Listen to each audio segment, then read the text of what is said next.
গত উপদেষ্টা পরিষদের বৈঠকে এর আগের সপ্তাহে গৃহীত আরপিওকে পুনরায় সংশোধন করা একটি দলের অন্যায় অযৌক্তিক আবদারের কাছে নথি স্বীকার করার শামিল বলেই আমরা মনে করি।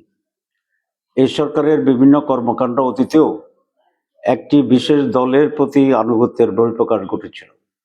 প্রধান উপদেষ্টার লন্ডন গিয়ে একটি অসময় এবং অবৈধ চুক্তি, একটি দলের চাপে নির্বাচনের রোডম্যাপ ঘোষণা এবং সর্বশেষ একই উপদেষ্টা পরিষদে গৃহীত একটি দাবি আরেকটি দল যখন এটার সাথে দ্বিমত পোষণ করেছে, বিভিন্ন রাজনৈতিক দলের মার্কা ব্যবহারের বিষয়তে আবার সেটাকে গত পরিষদের বৈঠকে পুনরায় পুনর্বিবেচনার নামে দলের প্রতি যে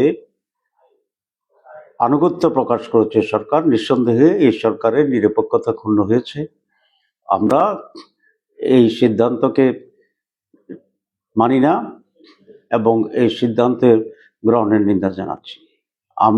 আমি স্পষ্ট দাবি করতে চাই, ইতিপূর্বে নির্বাচন কমিশন এবং উপদেষ্টা পরিষদের প্রত্যেকটি দল নিজ নিজ প্রতীকে নির্বাচন করতে হবে বলে যে দুটি সিদ্ধান্ত হয়েছিল, সেই সিদ্ধান্তের সাথে আমরা একমত এবং জাতি একমত।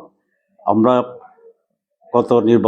গত পরিষদের বৈঠকে গৃহীত সেই সিদ্ধান্তকে আবার পুনর্বিবেচনার জন্য অনুরোধ জানাচ্ছি, অন্যথায় এর বিরুদ্ধে রাজপথে প্রতিবাদ হবে।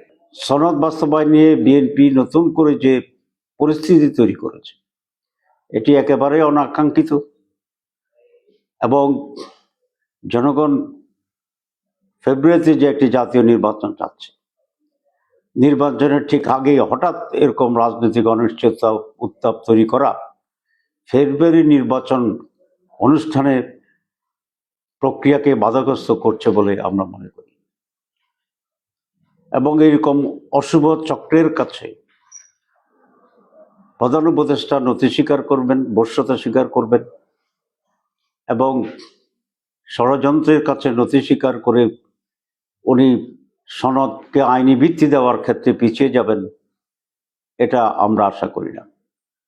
আমরা ওনার কাছে এই আশাই করি যে সংস্কার রিফর্ম ছিল ওনারই নিজস্ব প্রোডাক্ট এবং উনি ওনার এই সন্তানকে নিজ হাতে ছুরি দিয়ে হত্যা করবেন, এটা জাতি বিশ্বাস করে না।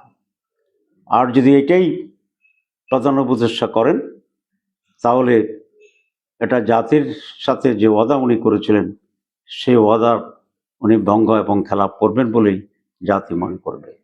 আমরা আশা করি উনি দৃঢ় ভূমিকা পালন করবেন এবং সংস্কার বাস্তবায়নে উনি যথার্থ এবং সঠিক সিদ্ধান্ত ঘোষণা করবেন।